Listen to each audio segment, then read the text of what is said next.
Shoshilinch xabar. O'zbek ilm-fani og'ir judolikka uchradi. Oliy ta'lim tizimida 57 yildan buyon samarali mehnat qilib kelgan avtotransport, avtomashinasozlik va yo'l kommunikatsiyalari sohalariga katta hissa qo'shgan taniqli olim, O'zbekistonda xizmat ko'rsatgan fan arbobi Sarvar Muqaddimovich Qodirov 2-mart kuni 86 yoshda vafot etdi. Bu haqida qalampir.uz manbasi ma'lum qildi. Sarvar Qodirov 1940-yil 11-fevralda Toshkent shahrida tug'ilgan. Toshkent Politexnika institutini 1962-yili muvaffaqiyatli tamomlab, shu institutda avtomobil ekspluatatsiyasi kafedrasida assistent sifatida ishga qabul qilingan.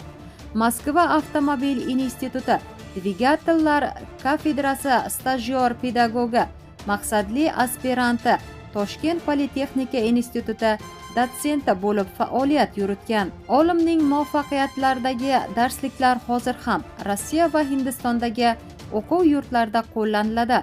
Qolaversa, uning 40 ga yaqin risola, ocherk, qissa, roman va boshqa risolalari chop etilgan. Uning romanlari rus va ingliz tillarida Rossiya va Amerikada nashr qilingan. Marhumning janoza namozi 3-mart kuni Minor Oq masjidida o'qildi. Eslatib o'tamiz, avvalroq O'zbekiston ta'lim sohasining fidoyi ustozi, qishloq xo'jaligi fanlari nomzodi, oliy ta'lim elchisi Karim Oybekovich Egamqulov 87 yoshda vafot etganda. Shoshilinch xabar. Munisa Rizayevaning ahvoli jiddiy.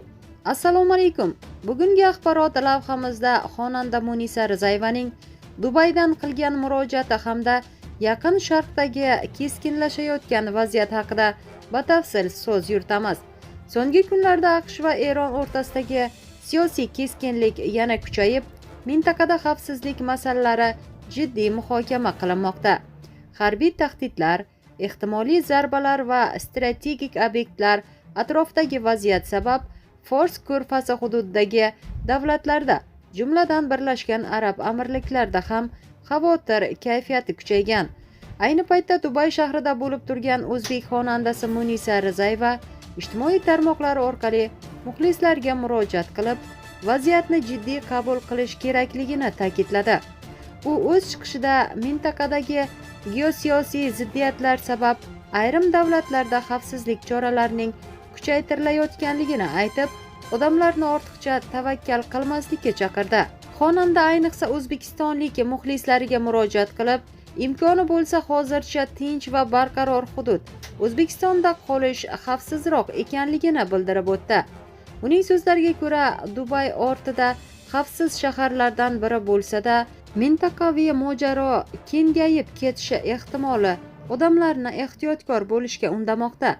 Mutaxassislar fikricha, AQSh va Eron o'rtasidagi qarama-qarshiliklar asosan harbiy siyosiy ta'sir doiralari, Yaqin Sharqdagi ittifoqlar hamda strategik energetika yo'llari ustida nazorat masalalari bilan bog'liq.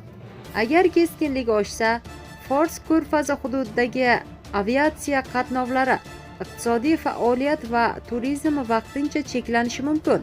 Shu sabab ayrim jamoat arboblari va mashhur shaxslar ham xorijdagi vatandoshlarni ehtiyot choralarini ko'rishga chaqirmoqda.